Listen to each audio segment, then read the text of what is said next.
নমস্কার বন্ধু, আমি শ্রী প্রদীপ। যারা দীর্ঘদিন ধরে সোশ্যাল মিডিয়ায় বা টিভির পর্দায় আমাকে দেখে আসছেন তারা জানেন যে প্রদীপ দা যে অনুষ্ঠানগুলো করে একটা পজিটিভ ভাইব্রেশনের সৃষ্টি করে। তো দর্শক বন্ধু, আপনারা জানেন যে আমি ভুলভাল কথা বা ভুলভাল ভিডিও বা ভুলভাল কথা আমি বলি না, চেম্বারেও বলি না, বা টিভির মাধ্যমে বা সোশ্যাল মিডিয়াতেও বলি না। আমি বলি না দেখা মাত্র বশীকরণ করে দেবো, আমি বলি না দেখা মাত্র সাফল্য এনে দেব। তো দর্শক বন্ধু, এই ধরনের কথা বা এই ধরনের আচরণ করা এটা আমার মধ্যে নেই। তো দীর্ঘদিন ধরে যারা আমার ভিডিও দেখে বা আমার সঙ্গে কথা বলে অভ্যস্ত তারা অলরেডি জানেন। তো দর্শক বন্ধু, আজকে যে সময় দাঁড়িয়ে আমরা অনুষ্ঠানটা করছি, অর্থাৎ 2025 অর্থাৎ 2025-এর শেষের দিক, অর্থাৎ ডিসেম্বর মাসে আর কটা দিন বাদে এই 2025-কে আমরা বিদায় জানাবো। আমি প্রত্যেকটা সময় প্রত্যেকটা মানুষকে একটাই কথা বলি যে পৃথিবীতে সবচেয়ে দামি যদি কোনো জিনিস থাকে সেটি হচ্ছে সময়, যেটা একবার চলে গেলে আপনি হাজার চেষ্টা করলেও সেটাকে ফিরে আনতে পারবেন না। আর পৃথিবীতে সমস্ত কিছুই করা যায়, কিন্তু সময়ের সঙ্গে তাল মিলিয়ে আপনাকে চলতে হবে যদি আপনি জীবনে আপনার সাফল্যের চাবিকাঠিকে ছুঁতে চান। তো 2025-এ প্রচুর লোক আমার কাছে এসছেন যারা 2025-এ সাফল্যের চাবিকাঠিকে ছুঁয়ে ফেলেছেন। আবার প্রচুর লোক আমার কাছে এসছেন যারা 2025-এ ব্যর্থতার শিকার হয়েছেন। তো 2026 অলরেডি যদি আপনারা এফবিতে অর্থাৎ ফেসবুকে যদি আমার অনুষ্ঠান দেখেন, দেখবেন আমি 12টা রাশি নিয়ে অনুষ্ঠান করেছি ছোট্ট ছোট্ট করে। যারা ইউটিউবে অনুষ্ঠান দেখছেন এখানেও আপনারা 12টা রাশির গোচরগত অবস্থান 2026-এ কি হতে পারে, কি হতে চলেছে, একটি সার্বিক ধারণা আমি আপনাদের সামনে তুলে ধরার চেষ্টা করি। জানি না কতটা ভালো করতে পারি বা কতটা ভালো আপনার জীবনে আমার কথাগুলো লাগে।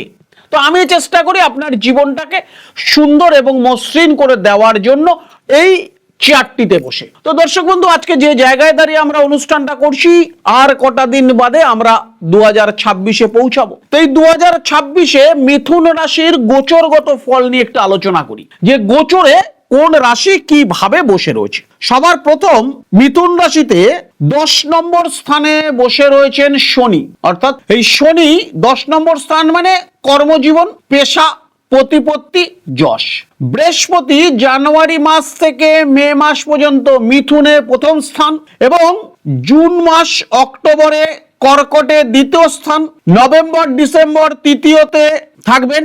রাহু এবং কেতু জানুয়ারি থেকে নভেম্বরে রাহু কুম্ভে, কেতু সিংহে অবস্থান করবে।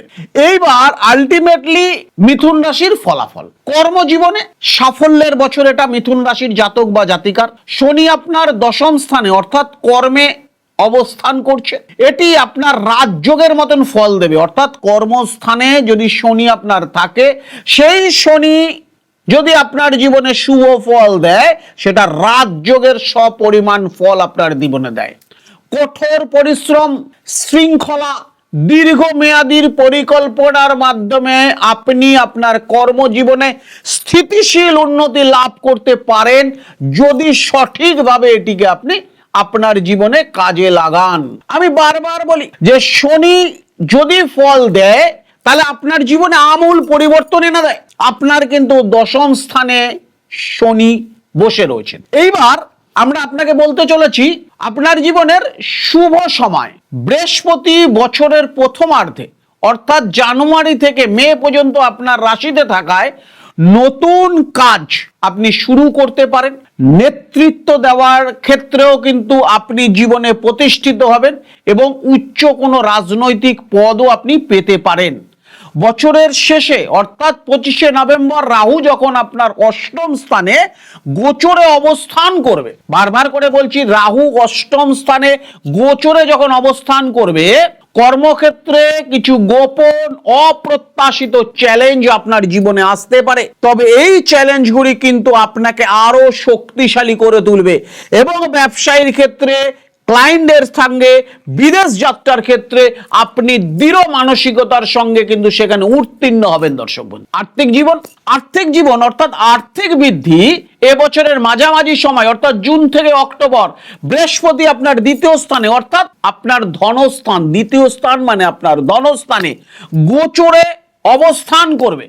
সেই সময়টি আর্থিক দিক থেকে সবচেয়ে শক্তিশালী হবে আপনার। আপনার সঞ্চয় বাড়বে, আপনার অর্থ বাড়বে এবং পরিবার আপনাকে আর্থিক সহায়তা দিতে পারে। অর্থাৎ পরিবারের কাছ থেকেও কিন্তু আপনি অর্থ পেতে পারেন দর্শক বন্ধু। এই সময় ঝুঁকি এবং সতর্কতা, বছরের শেষে রাহু অষ্টম স্থানে গোচরে অবস্থান করবে। হঠাৎ ব্যয় বা অপ্রত্যাশিত চ্যালেঞ্জ আপনার জীবনে আসতে পারে। বিনিয়োগের ক্ষেত্রে অবশ্যই সাবধানতা অবলম্বন করবেন দর্শক বন্ধু, অবশ্যই সাবধানতা অবলম্বন করতে হবে। এই যে কথাগুলো আমি বললাম, এবার যে কথাগুলো আমি আপনাকে বললাম, এই কথাগুলো কিন্তু গোচরগত ফল। এই কথাগুলো শুনে যদি আপনার ভালো লাগে বা এই কথাগুলো যদি আপনার জীবনের সঙ্গে মেলে, অবশ্যই যে কোনো একটি ভালো অ্যাস্ট্রোলজারের হাত ধরে নেবেন, আপনার জন্ম ছকটাকে একবার বিচার করাবেন যে আপনার দশা কি চলছে, অন্তর্দশা কি চলছে, ত্রিভাগীয় দশা কি চলছে। অবশ্যই বিচার প্রযোজ্য। আপনার নবাংশ ছক কি বলছে, এগুলো বিচার করার পর অবশ্যই 2026 কিন্তু আপনার অনুকূলে থাকবে দর্শক বন্ধু। তাই আমার এই অনুষ্ঠান যারা দেখছেন, কোনো ভাওতায় না গিয়ে অরিজিনাল কোনো অ্যাস্ট্রোলজারের হাত ধরুন, যিনি 2026-এ আপনাকে পথ দেখাবেন। কেন বারবার করে আমি একটা কথা বলছি, 2026 আমাদের প্রাণী জগতের জন্য একটি অদ্ভুত সময়। অর্থাৎ 2026 সংখ্যা তত্ত্ব অনুযায়ী রবির বছর এটা। তো রবি যদি আপনার ফরে থাকে, আপনার জীবনে হাজারো রকম বাধা থাকলেও সেটি কাটিয়ে আপনার অনুকূলে নিয়ে আসতে পারে। তাই 2025 আপনার জীবনে যেভাবে কাটিয়েছেন, 2026-কে আরো ভালো কাটাতে গেলে অবশ্যই আপনি একটি ভালো কোনো অ্যাস্ট্রোলজারের হাত ধরুন। বারবার বলছি, 2026-এ মিথুন রাশির ক্ষেত্রে প্রেম বা দাম্পত্য জীবন গতানুগতিক। শনি দশম স্থানে অবস্থান করার জন্য আপনার বাক শক্তি, বুঝে শুনে কথা বলবেন। এই বাক শক্তির জন্য কোনো জায়গায় ভুল বোঝাবুঝির শিকার হতে পারেন। যারা প্রেমের মাধ্যমে জড়িয়ে রয়েছেন তারা অবশ্যই এই জায়গাটাকে অবলম্বন করুন। যাই হোক দর্শক বন্ধু, আজকের মতন বিদায় নিতে হবে, কারণ ঘড়ির কাঁটা অলরেডি ইন্ডিকেট করছে আজকের মতন বিদায় নেওয়ার জন্য। অবশ্যই 2026-টিকে আপনার অনুকূলে আনার জন্য সবচেয়ে বড় টোটকা হচ্ছে গিয়ে সূর্য প্রণাম করুন। ঘুম থেকে উঠুন, পূর্ব দিকে মুখ করুন, সূর্য প্রণাম করুন। যদি পারেন সূর্য অর্ঘ্য দেওয়ার চেষ্টা করুন।